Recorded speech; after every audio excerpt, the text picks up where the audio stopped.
Chelsea fans, this one hurts, doesn't it? Losing to Manchester United is never easy. But the way it happened, it exposed some very real cracks in this so called Chelsea project. And today, we need to talk about why it happened, where the blame lies, and more importantly, what it means for Chelsea moving forward.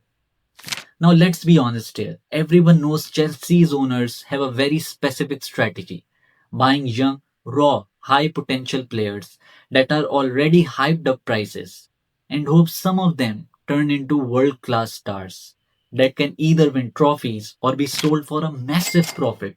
Sounds like a football version of Wall Street, right? Well, here's the reality. Since 2022, Chelsea have spent over 1.2 billion pounds under Todd Bowley's ownership. That's not an exaggeration. And yes, this spending spree brought some success as well. A Conference League win, Champions League qualification, and even a Club World Cup title. Not bad on paper, right? But here's the catch. After all that, fans expected the club to evolve, shift from just hoarding raw talent to adding proven battle tested player who could elevate the young squad. Instead, the same mistakes keep repeating. Let's break it down. Chelsea really had three obvious positions to upgrade if they wanted to seriously challenge for the Premier League: an elite striker, a top centre back, and most importantly, a goalkeeper. Starting up front, Chelsea were linked with Victor Osimhen. Even Alexander Isak and Gyökeres were available this summer. Strikers with proven scoring records. Instead, they went with Liam Delap from Ipswich. And look, I'm not saying Delap won't come good. He's young, hungry, and if he stays fit, he could be a solid player. But let's not kid ourselves. If you are aiming to compete with Manchester City, Liverpool, Real Madrid, you don't gamble, you buy proven quality. Then we move to defensive.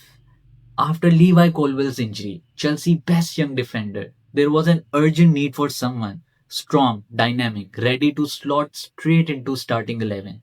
Guess who was available? England's first choice centre back, Mark Guehi, at a bargain price too. And Chelsea passed, no interest, no backup plan. And finally, the biggest red flag, the goalkeeper Robert Sanchez. I don't want to be harsh, but let's be real. His error record is alarming.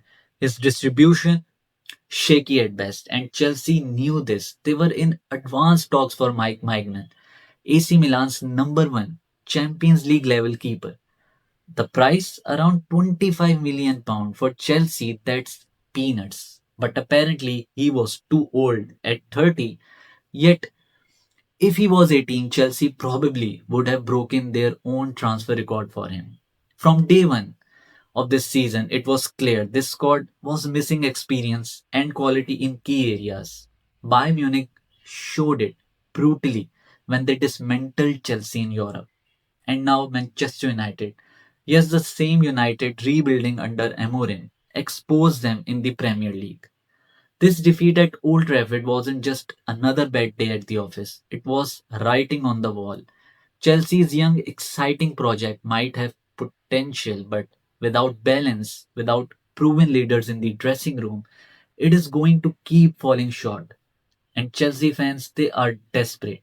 Desperate to see the return of the real Chelsea, the one that was always hungry for success, always feared by rivals, and always ruthless in chasing trophies.